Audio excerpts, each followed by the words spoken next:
Welcome back to Behind the Play. My name is Alex Adams, and I am joined by a man of many thoughts, Kyle Bukauskas of Sportsnet, my colleague. The last time we spoke on this podcast, you were not the host of 32 Thoughts. So I'm kind of curious, like coming from, your background hosting games and being, almost like the reporter, what's it like now being a podcaster? What's that adjustment been like on top of, keeping your normal duties as well? Yeah, well, first off, thanks for having me. Good to be on with you again. I think this is what, fourth appearance? Fourth, yes. Uh, You're getting up and there. yes, I hope like Saturday Night Live, there's a jacket that comes with the fifth appearance, That's a good look. exclusive club. Yeah. But yeah, it's been a huge adjustment. Like I can't sugarcoat it any more than that. I've really enjoyed just learning to work and function in that space and try to navigate all of it. It's been, challenging and rewarding all at once, and getting to work with Elliot on a more regular basis has been a lot of fun too. Interesting at times for sure. Like the hours are obviously a bit different, as we try to be up to date as possible when they drop Monday and Friday morning. But yeah, it's just a completely different medium, and going from, as you say, like working rinkside and covering a team or teams or events for so many years on the television side. Like I'm just, you're so wired to just present, here's what you know, here's what you've been told. So to now kind of have a little bit more opinion when called for. I'm certainly not going to do it just for the sake of doing it, but to be in that mindset a little more regularly, and to be doing it in a environment where there's a lot of people that listen to it. Certainly, a lot of people around the league that listen to it. It's just been, yeah, it's been an interesting exercise because, yeah, you want to be, anytime you're going to put yourself out there with how you feel about a certain topic or something that's going on. You want it to come from a place of thought and research and fact-based type of things. So yeah, just going through all of that has been new for me, and I on top of all that, I'm still figuring out really how to properly prepare week to week.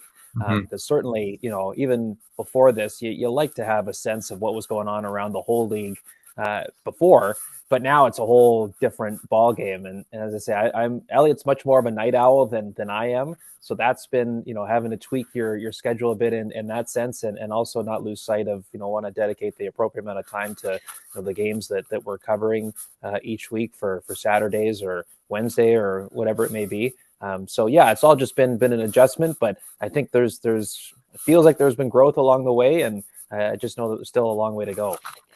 I'm kind of curious for you, you kind of alluded to a little bit of like having almost more of an opinion. And I know when we chatted before you went to 32 Thoughts, it wasn't something that was something you kind of you were pretty comfortable in a sense, just being pretty neutral, telling the viewer what it is and what's happening. What's it been like? Like, how comfortable do you feel now compared to maybe 6 months ago or when you started about kind of giving a little bit more of your opinion? Compared to maybe 6 months ago.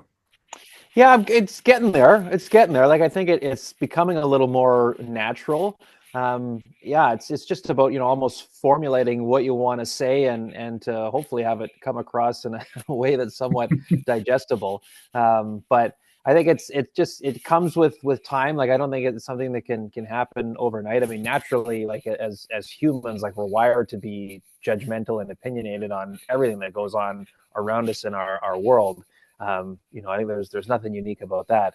But certainly now putting it into a public forum where people can tell you, yeah, that's an interesting point, or you're an idiot, you're dead wrong, which is totally fine. Like it comes with the gig, but I'm never going to be in that situation where you're just shooting from the hip, or, well, I Mhm. better say something here. So you just go and ramble on about, something maybe not necessarily you believe in, but you're like, there's never that situation. And what I appreciate about doing that show with Elliot, like it's, you want to have your own personal input on certain things, but there's never an expectation, well, you have to say something here just to say it. So I think it's still between the two of us and Dom Shamati, to our producer, like it's still a very an authentic type show that we try to do that. I mean, is based, the foundation of it is fact and information, and that of course is what Elliot brings to the table, and one of his greatest strengths of the knowledge that he has and what's all going on. But there's some storytelling in there too, and the fact that he's at the rink when he can be, but the amount of times I spent on the road throughout the season, you observe things, you talk to people, you see things in person. Hopefully that all kind of bleeds into what we try to put out there in terms of our shows every week. How much more are you maybe getting people around the league, agents, coaches, players being like, "Hey, I heard what you said on 32 Thoughts and I disagree," or even giving input, or people giving you just information about what's happening around the league? Like, how much has that maybe changed for you since becoming a podcast host? Yeah, a little bit. There's been some times where you're not necessarily expecting it, and it's not even like a hey, I heard what you said and you're wrong or nothing like that. But it's more so just like, hey, I was listening to you guys talk about this, and whether that goes anywhere or not, it's just kind of it hits home of like, oh, okay, yeah, like there's a lot of people. Certainly, as you say, like those that work in and around the league or are tightly connected to the game that do listen to this, and I know that that's that Elliot's brand that he's built, from 30 thoughts all the way here now to 32, all the years that he's put in, and I've just kind of jumped onto a rocket ship that was already 3/4 to Mars, and just trying to catch up and to enjoy the ride too. So that certainly has been an uptick, and but even so, like some of the more it's a lot of the times it's the stuff that has nothing to do with hockey that we get talking about, like just something goofy on the side, or we've talked about coffee on the podcast. That's something that I really love doing, and so I've gotten a few notes about that. So sometimes it's almost the non-hockey topics that gets Mhm. the most reaction. And the irony is, like, even doing my role working rinkside, it's that holds true as well. Like you put out what you think is a good piece of information or something you learned from a player that told you at the morning skate, and you're like, wow, this is a really good piece of something anecdotally or just a good piece of info you put out there, and it's crickets. And then you do something with the Flyers mascot, and everyone's weighing in on it, right? So just a good reminder that it's entertainment at the end of the day. Who's more gritty, you or Elliot? Um, let's see. I'll give him credit. Like he doesn't like he'll try just about anything. He will try just about anything. Yeah. Yeah. I think I'm very, yeah, I can be very vanilla in how I go about things. Like I'm not ashamed to admit that. But so I think, but when it comes down to it though, I would have no problem saying it would be a close contest, Alex. You know what? I think we'll let the listeners decide. How much is it maybe that adjustment to becoming a podcaster just been helped that you had this, long-standing relationship with Elliot, and I remember listening to one of your first shows, and I could kind of tell like that you guys had been on the road together, gone to Stanley Cups, and had just this kind of camaraderie and chemistry that wasn't, obvious if no one knew that you guys were, friends before, and obviously came together with the podcast as well.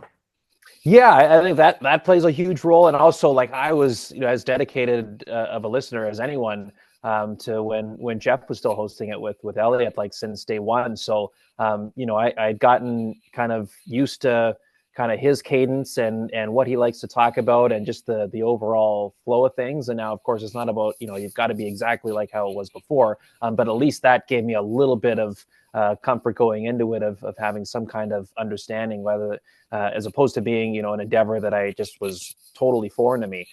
So that helps, and as you say, the relationship with him has been a real important one to me. He's been a mentor certainly early on, which was really neat to be able to talk to him about certain things when I was first getting started, and just over the years, as you say, like whether it's at the Stanley Cup final or other big events throughout the year where there's more of us on site, the panels on site, and just to see how he operates, it's been that there's a really good opportunity to learn there, and just get to know him a little bit better. So all those things I think for sure helped. But until you actually are sitting down together twice a week and hammering these things out, That's a completely, you've got to go through that for a while too before some of the stronger chemistry and all that takes hold. Like even just when we, tag team interviews, I think about one of our first things we did together was the Vegas tour before training camp. Yeah. And I think about, doing interviews there compared to, we were in Chicago at the beginning or end of December, beginning of January for the Winter Classic. And we did a number of interviews over there as well. And it felt like, night and day, just in terms of Mm. us playing off each other and, just having the overall flow of the conversation. I mean, it helped that we were really lucky with some excellent guests as well. But just in terms of, kind of knowing, all right, he's going to jump in here or little things like that, Yeah. just led to more natural conversation. I feel like that's come leaps and bounds from where we were back in September. I guess my last one just about the podcast, like you alluded to it a little bit, but what's the preparation like? Because you're gonna be doing a Saturday night game and then you're podcasting Sunday night, maybe in the morning as well on Monday. But what's that preparation like, at least for the podcast aspect of your job? Yeah, a big part of it, because between Griffin Porter, one of the other guys that help us out, him and I tackle the thought line together. So I mean, he does like the really hard work of shortlisting all of our submissions each week. So he'll send that to me, and then I go through from there and pick the ones that we want to have on the show for each recording. So that takes a bit of time of just like picking the ones we want to have. And then also if there's ones where, I need to find out some information, whether it's a historical type question, if it's a trivia type thing that I just want to have the answer for. So that, it's nice to just have Elliot guessing. We don't need the both of us because that can the entertainment value of that drops off in a real hurry. So just little things like that. And thankfully, like our stats department, Alex, I'm sure you've used them in the past here. Like They're they awesome. are incredibly helpful when it comes to that stuff. So I'm grateful to have that resource at my disposal as putting those together. So that takes time. And then, you're just trying to catch up because Saturdays and, even Fridays too, like after we put, the podcast out that morning, like I'm very what's going on with just the one game I'm working that night. So you're not as taking in information from elsewhere around the league. I mean, it's nice on Friday night, you throw on whatever other game that's on just to watch. But so Saturdays or Sundays, sorry, I'm traveling home from wherever I am. So there's time dedicated to catching up and, you try to catch, highlights of games and stuff, but, when there's 4 or 5 Canadian teams in action on Saturday, and I'm working one of the games, you're not going to be able to watch all of them in its entirety. There's just not enough time in this world to do that. So you try to catch what you can. I mean, obviously having Elliot there helps because he's in studio all Saturday. He's been taking in everything along with the rest of the crew there. So yeah, it's certainly you're playing catch up, but at least by the time we sit down, usually, mid-afternoon on Sunday or Sunday night, just depending on our schedules, at least you've got a sense of, all right, here's where we're at. And you feel some degree of confidence in tackling the topics that were at hand on a given day. I can attest to this by sitting beside you in the press box in Ottawa. How you have like two, I think there are iPads out. I don't know for sure, but Yeah, just one iPad, one just one iPad and iPad. a phone. Yes, Or, yeah, right. and just watching different games and I everything. know. And it's a tricky thing because, trust me, I don't love the fact that I've got another game on while I'm at the press box covering the Senators. I would love to just be singular focused Yeah. watching the Sens. But it's tricky sometimes. I remember, when I first started working Leaf games on Saturdays and Jim Huston was still doing play by play for us at the time and asking him, I was like, so Jim, how do you watch games during the week? You just have multiple TVs set up at home or are you just kind of flipping back and forth? From game to game each night. And he said, he goes, typically whatever the game I'm going to watch, I sit down and I watch that game. He goes, because if you're flipping back and forth, and I'll never forget this line, he goes, you see a little bit of everything and a whole lot of nothing. Hmm. And it's true. I've found that too, when I've tried to bounce back and forth, you don't have a total grasp of the whole story of the game. So oftentimes I find myself if I could just focus on one game at a time. It can't always be that way, of course, but I find, you take a lot more from your viewing experience as you're just trying to watch and understand what's going on with one at a time. Maybe that speaks to my attention span, but No, that's that, what's worked for me. as a psych major, trust me, we are not built to multitask. So There I know you go. it's multi-viewing. I don't know what Yeah. multi-watching, but I'm gonna quickly kind of do a little bit of like a Canadian team roundup with you, and I think we should Okay. start in Vancouver just because wow, a lot has happened. You've obviously been following it with the podcast and everything with Elliot, but I guess just what do you make of it seems like the outcome where they picked Miller over Pettersson, at least in terms of trading him to New York, and then obviously got another Pettersson, and then there's another Elias Pettersson, but Right. from Pittsburgh. Just what do you make of everything that happened in Vancouver the past, week or so?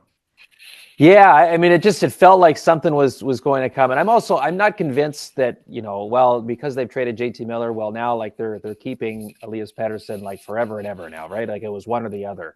I mean, there's still the possibility because it's not till this summer where now the real trade protection for Pettersson kicks in. So I think for the rest of this season, they're really going to be watching of how does his play go? Like how much improvement is there? Does he look a lot more like the one that they signed for 11-6 over the long term? And then make a decision, from that point. I think certainly now it's probably important, at least on that front, to let things settle a little bit and to see how Pettersson handles things. But like Jim Rutherford, like he's an active guy. Like he's not one to just sit on his hands. So if there's other things out there, and he's another one too who doesn't particularly care to wait right up until the final deadline of trade deadline to make something happen. If he can get out in front of something, he will. So the one thing for them, like they look a lot better. Like just watching the last week, like watching that game against Colorado last night. I mean, Demko was spectacular. Don't get me wrong. But they were playing just a harder brand of hockey. I thought Carson Soucy coming in and stepping in for the Elias Pettersson on defense there when Miles Wood was getting tangled up there with him. Like that was he was coming off a healthy scratch, a reset, and he looked way more engaged there. Like I thought that was just an important game for him, even for a little moment like that. Like I think that carries some weight. So, little things like that, like brick by brick, they're trying to collect themselves. And, as we talked about ad nauseum, like through all of this, like it's not like they're 13 points out of the playoffs. They're right there with Calgary still. And so, a result like that against the Avalanche is an important one. And, you can understand why, that game against Dallas, you're all right. It was the night of the trade. Like it just so many emotions and they didn't even play poorly, but it just didn't go their way. And then Detroit's rolling. They come into town a few days later. I mean, the big question, of course, is Quinn Hughes and Mhm. how what's the outlook for there, because clearly it's a completely different game when he's on the ice versus where he's off. But at least I will say it's a very short sample size. I know here, Alex, but how they've come out here the last little bit, at least if you're a Canucks fan, gives you a bit of hope that all right, maybe they've finally been able to put what was such a heavy cloud around them for much of this season, and maybe finally, build something tangible here down the stretch. Is Quinn Hughes your Norris favorite right now? Yeah, I think he is. Like, yeah, like if it's not Makar, um, yeah, right now it's tough to look elsewhere. I mean, the tough part, like Heiskanen was having a hell of a year before the injury. Like now you just never know. But I mean, we'll see how long this absence is for the Vancouver captain. If you ever look at any of the underlying metrics with Quinn Hughes on and off, it's like the Oh worst my team in God. the league versus the best team that has ever been assembled. So Right, it's right. it's Like, and crazy. that's why I think he's going to get some serious heart contention too. Like, I mean, there may be some others around the league where it's going to be tough to knock off, but to be legitimately in the conversation, like that's going to be the evidence as to why he should be part of it. You're right. And that's the hope for Canucks fans is that you have, one of the five, six best players in the world, right? So Hmm. even without JT Miller, there's still hope. I want to transition a little bit to Toronto, the team you follow, I guess in a sense the most, even though you don't live there. Um, Hmm. but obviously they've been battling with injuries. Marner seems to be out at least, well, he missed the last game. Or it's uncertain if he's going to play in the Four Nations, but obviously, they came into this season with Craig Berube. Austin Matthews is now the captain. The East is quite wide open. Like, I know you've been asked this probably every year for a decade almost, but like what's different about this team and like maybe how confident are you that they can maybe avenge some of their playoff wobbles, let's say from years prior? Yeah, I mean, well, how confident am I? I don't know. I guess we got to get to April here first, Alex, and get a sense of like, okay, how are they playing going in, and then to get a better understanding. I mean, how are they different? I mean, I would say they're less risk adverse. There's a little bit more simple style to how they play. In terms of there's a lot of time, even stuff like D-to-D passes, like when regrouping, that's way down this year. Like it's more direct under Berube. Maybe there isn't as much puck carrying through the middle of the ice. Like there's a little bit more of a penchant to dump it, and but it's still, I think you look at regardless of who's behind the bench. Fact is, like the forward group as a whole, there's less scoring depth there than in years past.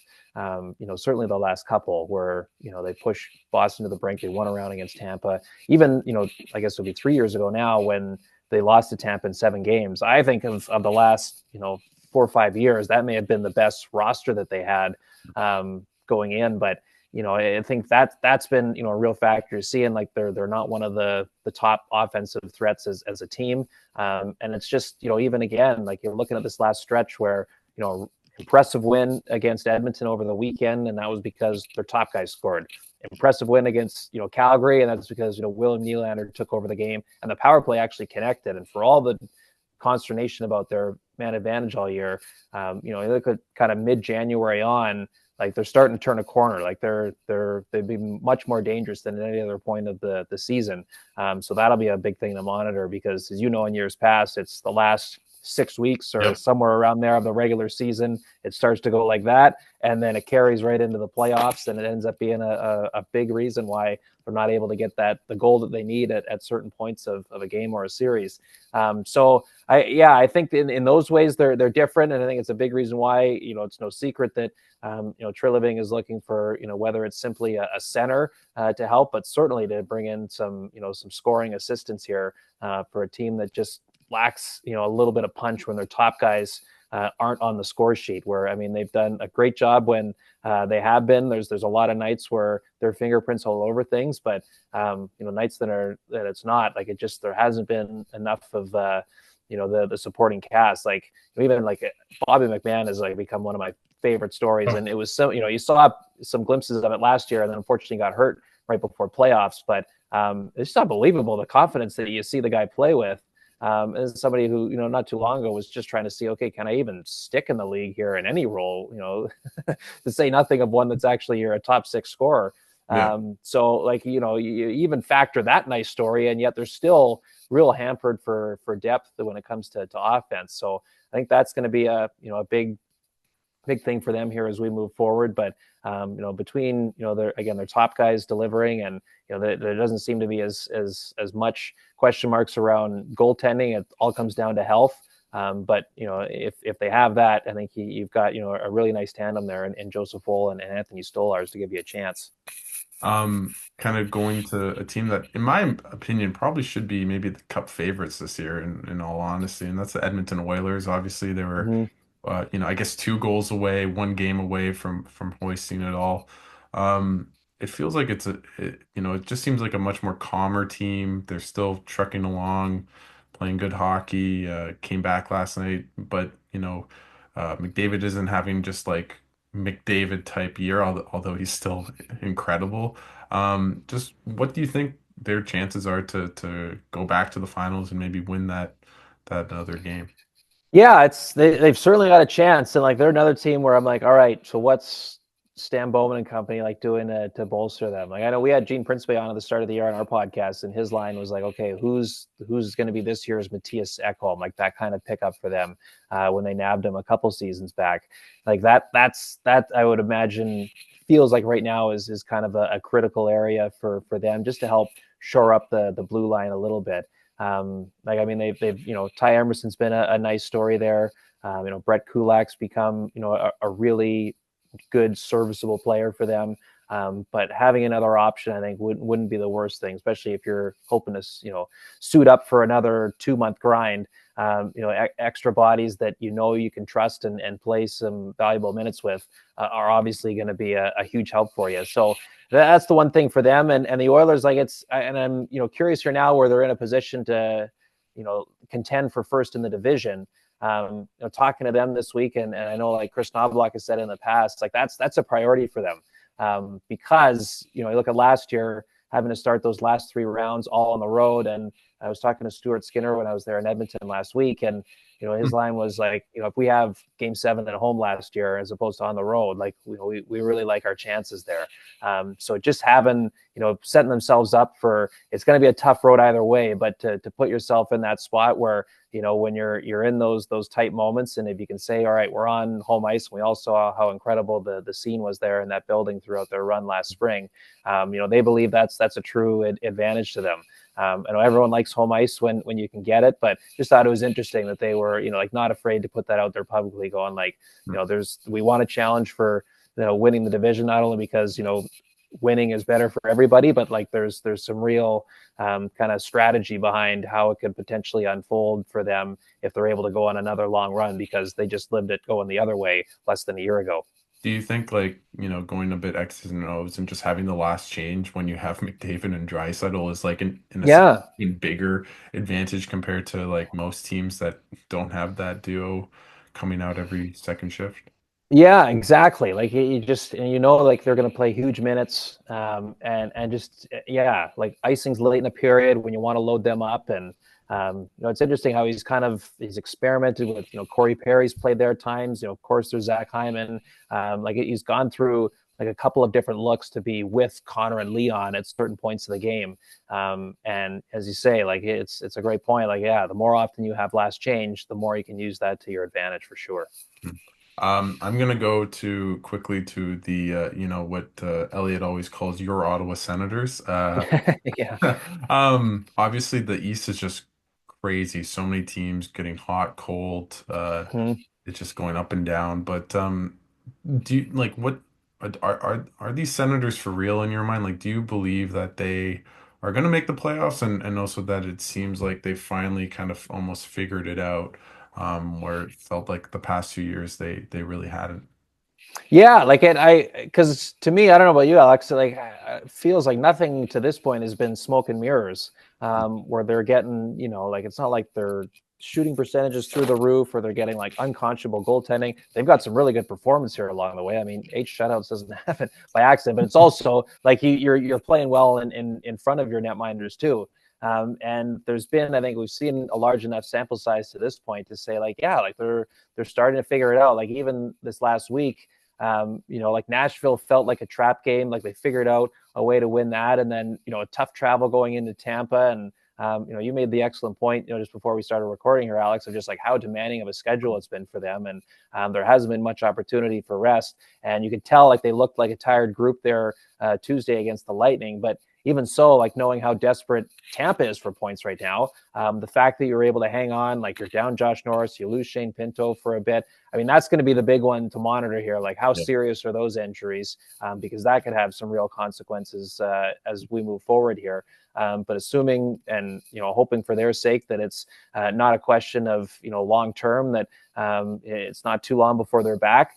Like I just look at them right now. Like they're a team that plays hard, that has some sense of where they're supposed to be in their own structure. Like there isn't as many like just head scratching moments in their own zone where you're like, how on earth does that guy get that wide open in their own like 6 feet in front of their own net?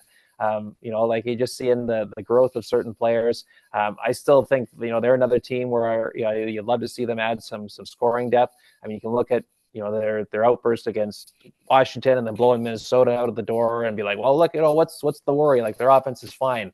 To me, like they're a bottom half team when it comes to goals for. And if you're wanting to get into the playoffs, I think the games are only going to get harder. And for the bulk of that roster. It's going to be the first time that they ever go through something like that. So to have a little bit of extra pop, that can only, be a benefit. But the real fascinating thing to me too, Alex, like for a while there, it was like, oh man, like these wild card spots are just like totally up for grabs. Look at all these teams in the race. And now it's like the Atlantic Division isn't even anywhere close to being settled. Like, is it going to be Toronto and Florida duking it out for top spot in the end? Like, yeah, probably. But for now, you're going, like, we've got a real chance to make things uncomfortable here even further. And Detroit's thinking the same thing. Tampa as well, and Boston doesn't want to stay too far behind. So just the Atlantic Division alone has been a real fascinating one to watch here over the last month. I know I've said this to you a lot, but I just hope it's Ottawa Toronto in the first round. That would be Wouldn't that be great? Oh, just it'd be so much fun. phenomenal. Like Yeah, we both know Ian Mendes pretty well, but he was telling me about, like, I was too young, and but just how crazy, like, the media, just it was almost like a circus apparently when they played each other. I think 4 times in 5 years. I think before the yeah, lockout.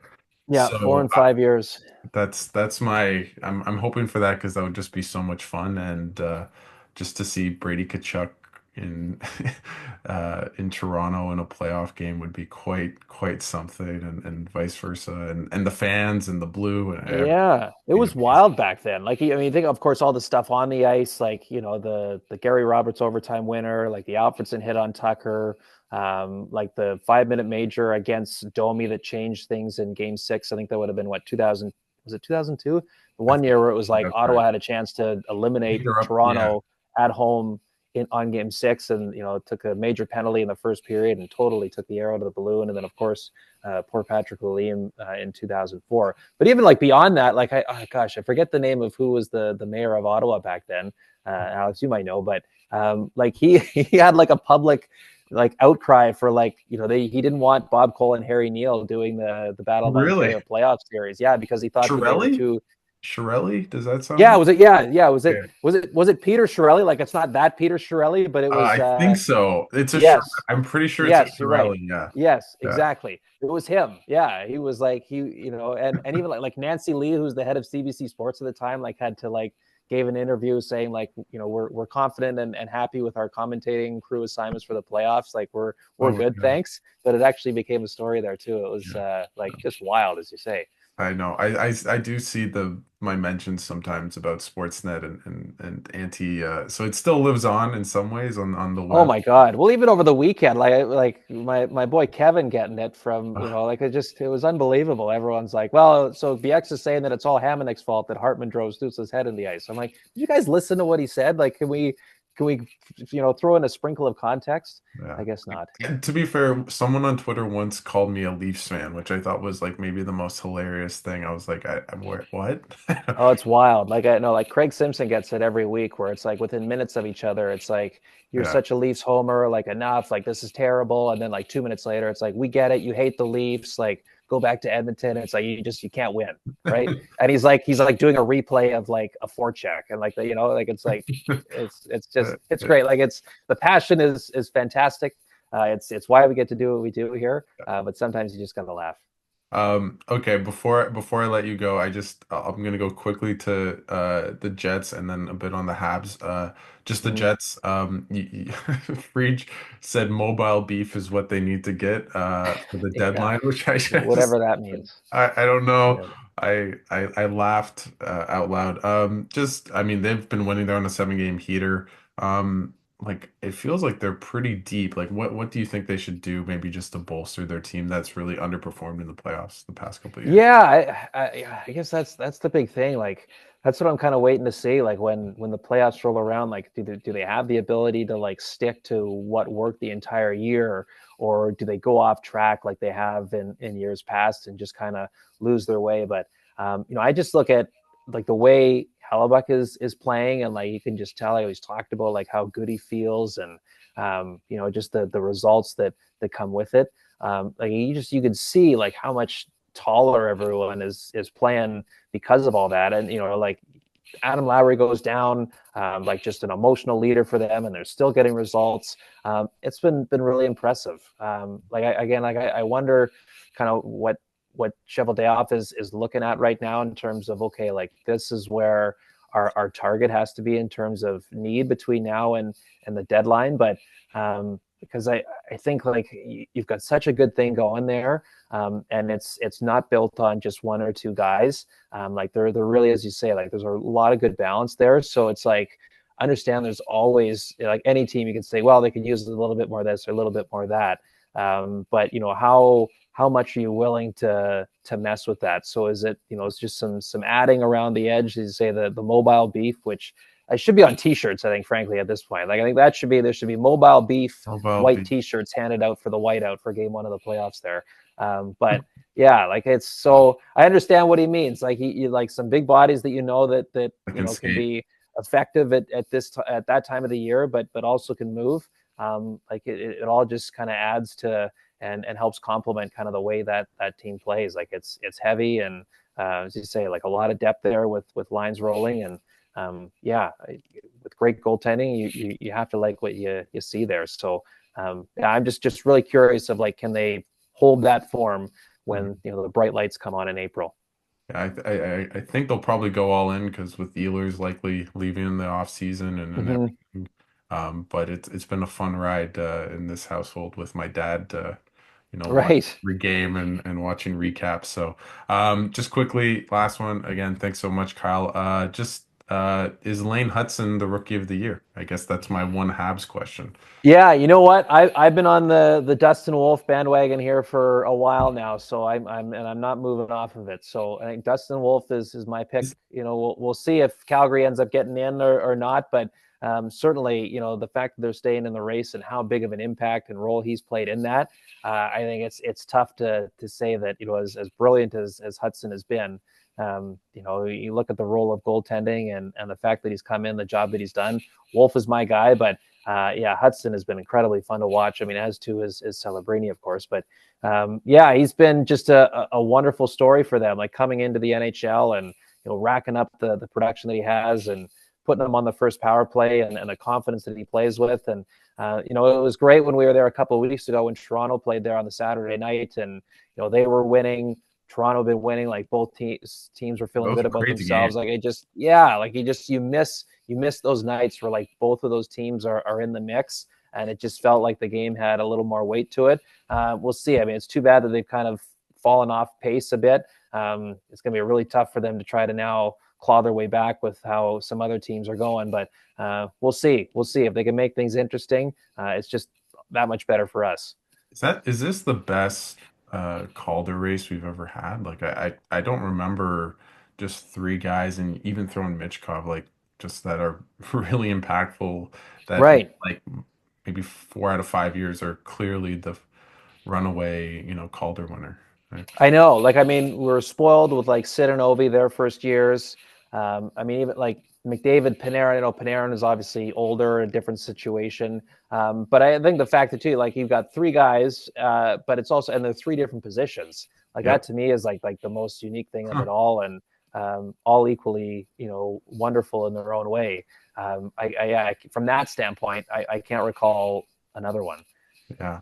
Well, Kyle, thank you so much for taking the time out of your, busy schedule to for this show, and I'll see you at the rink in a couple weeks with Four Nations. Yes.